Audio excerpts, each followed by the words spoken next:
ఇదే దేవుని ఆశ. నీ కుటుంబం కట్టబడాలి, దేవునికి ఆశ ఉంది. నీ జీవితాన్ని నువ్వు మార్చుకోవాలి, దేవుడు కోరుతున్నాడు.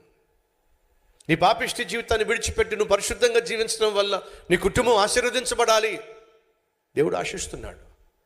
నీ బిడ్డలకు ఒక ఆత్మీయమైన తండ్రిగా, ఒక ఆత్మీయమైన తల్లిగా, ప్రార్థించేటటువంటి పేరెంట్స్గా మీరు ఉండాలి, దేవుడు ఆశిస్తున్నాడు.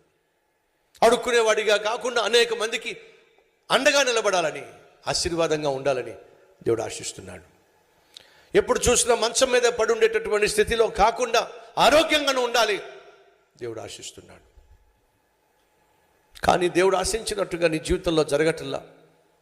కారణం తెలుసా? నువ్వు దేవుడు చెప్పింది చేయటల్లా. వినో, దేవుడు చెప్పింది చేయకపోతే నువ్వు అనుకున్నది నీ జీవితంలో జరిగే ప్రసక్తి లేదో.